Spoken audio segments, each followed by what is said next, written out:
आज की वीडियो में हम ग्राम पंचायत भर्ती के बारे में विशिष्ट रूप से चर्चा करेंगे। मध्य प्रदेश शासन द्वारा जो भर्ती की जा रही है उसके बारे में विस्तार रूप से चर्चा करेंगे। इसमें किस तरह की योग्यता पूछी जाएगी, सीबीटी टेस्ट होगा या नहीं, आयु सीमा क्या रहेगी, वेतनमान क्या रहेगा, जो सिलेबस है वो किस प्रकार का रहेगा। तो हम नीचे स्क्रॉल करते हैं। नीचे स्क्रॉल करते ही सबसे पहले हम पदों की संख्या कितनी है। पदों की संख्या 23,000 प्लस है।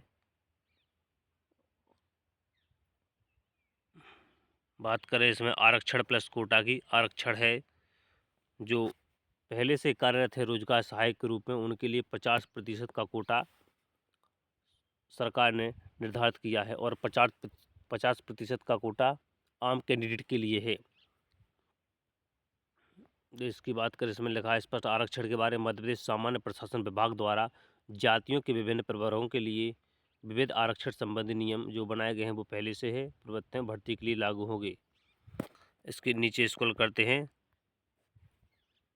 इसमें स्पष्ट लिखा रहा है कि जिसने ग्राम सहायक के रूप में 5 वर्ष की सेवा बिना किसी व्यवधान के सफलतापूर्वक कर ली है उसके लिए 50% वाला कोटा लागू होगा। नीचे बात करते हैं पदों के बारे में। पदों हैं वो 23,000 प्लस पद हैं।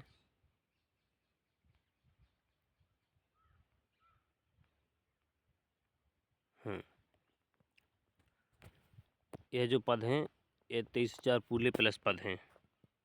जैसे आगरमालवा में 236 पद हैं, अलीराजपुर में 288 पद हैं। इस तरह से जो समस्त पद हैं वो देख रहे हैं।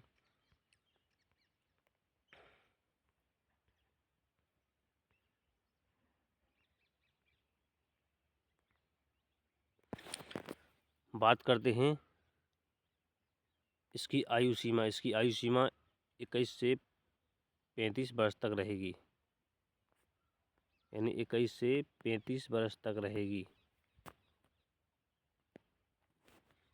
और जो इसमें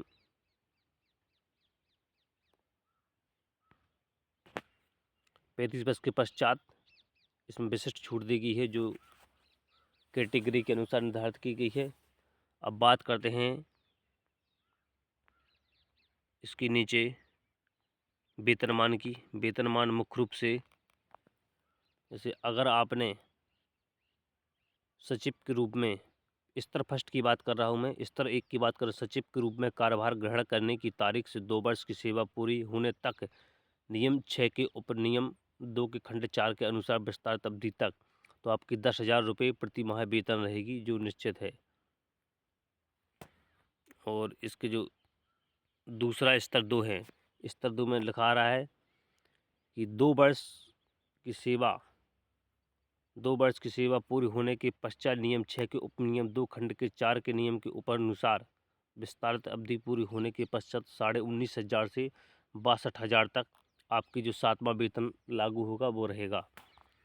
और स्तर 3 पर 10 वर्ष की सेवा पूरी होने के पश्चात नियम 6 के उपनियम 3 के अनुसार पात्रता पर 23,500 से 80,500 तक जो 7वां वेतन, यानी अगर आपकी 10,000 से वेतन स्टार्ट होगी तो रिटायर्ड होने तक 10 वर्ष के पश्चात जो आपकी वेतन होगी वो 23,500 से 80,500 तक ख़त्म होगी। 10,000 से वेतन स्टार्ट और 80,500 से वेतन ख़त्म। वहाँ नीचे चर्चा करेंगे शैक्षणिक अर्हता के बारे में। शैक्षणिक अर्हता मतलब सचिव और ग्राम पंचायत के लिए किसी भी मान्यता प्राप्त विश्वविद्यालय से स्नातक की डिग्री यानी BA, BSc, BCom या अदर जो बैचलर डिग्री है 3 ईयर्स की है उसको निर्धारित रूप से किया जाएगा। और कंप्यूटर दक्षता में अर्हता एवं CPCT हिंदी टंकण, यानी हिंदी के साथ आपको CPCT उत्तीर्ण करनी होगी। आप अगर डिप्लोमा पहले से है तो बहुत अच्छी बात है, वरना आप अभी डिप्लोमा कर लीजिए।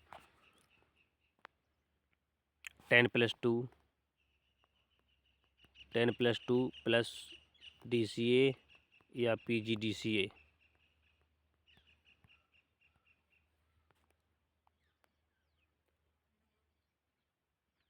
यानी स्पष्ट रूप से बताया जाए तो जैसे कि इसको एक बार स्क्रॉल कर दे नीचे, यानी स्पष्ट रूप से बताया जाए तो किसी भी मान्यता प्राप्त संस्था से आपको ग्रेजुएशन डिग्री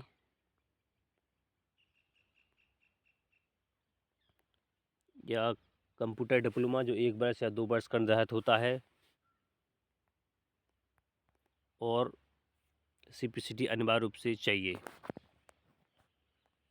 फिर नीचे बात करते हैं, हमें लिखा रहा है भर्ती 1 जनवरी से को 21 वर्ष से 35 वर्ष के बीच एक, यानी ये भर्ती की जो ऑनलाइन फॉर्म ऑनलाइन की तारीख है वो 1 जनवरी 2026 से स्टार्ट होगा।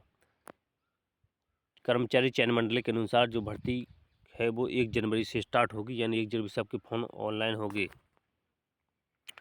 छूट की बात करें आयु सीमा में तो इसमें अनुसूचित जाति, अनुसूचित जनजाति, अन्य पिछड़ा वर्ग, दिव्यांगजन और महिला अभ्यर्थियों की आयु सीमा विशिष्ट छूट दी गई है, जो राज्य सरकार द्वारा समय समय पर अधिसूचना और नियमों के अनुसार होगी। यानी इसमें 21 से अगर इसमें बात करें एज की तो 21 से 35 जो निर्धारित की गई है। फिर इसके बाद जिस भी आप कैटेगरी में आते हैं उसके अनुसार आपको छूट दी जाएगी।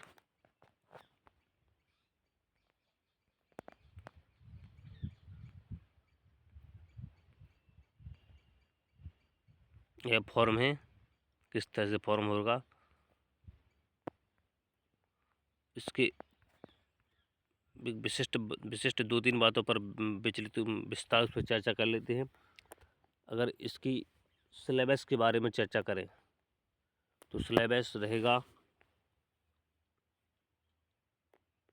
Math plus reasoning plus computer plus पंचायती, एक subject 2, 3, 4 plus Hindi plus current affairs plus MP। यानी हमारे स्टेट लेवल का एग्जाम है तो इसमें MP तो ज़रूर पूछी जाएगी। मैथ रीजनिंग तो कंपलसरी है। कंप्यूटर के माध्यम से जब इसमें CPCT मांग रहा है तो कंप्यूटर जरूर पूछा जाएगा। पंचायत से संबंधित पेपर है तो पंचायती राज व्यवस्था के बारे में जरूर पूछा जाएगा। हिंदी तो पूछी ही जाएगी। करंट अफेयर्स के बारे में 1 ईयर 6 मंथ का जो करंट अफेयर्स है वो तैयार करना होगा। और MP विशिष्ट रूप से पूछी जाएगी। और GK plus GS, GK plus GS में MP भी आ सकती है।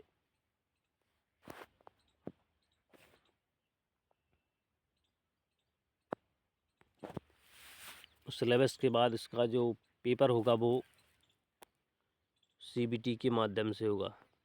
यानी अब यह भर्ती है जो कर्मचारी चयन मंडल लेगा तो ESB के माध्यम से भर्ती होगी। तो उसमें जो भी विशिष्ट रूप से CBT होगी, CBT के बाद ही आपको निर्धारित किया जाएगा आपने कितने प्रतिशत अंक आए हैं, किस हिसाब से आपको क्वालिफाई किया जाएगा कि नहीं किया जाएगा।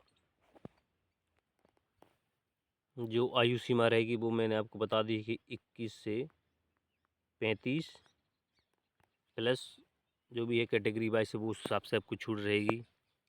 और योग्यता के लिए मैंने आपको बता ही दिया है कि इसमें ग्रेजुएशन चाहिए plus computer plus DCA PGDCA plus CPCT। Computer के ऊपर 3 साल की डिग्री भी आपकी मान हो सकती है जो BCom होती है।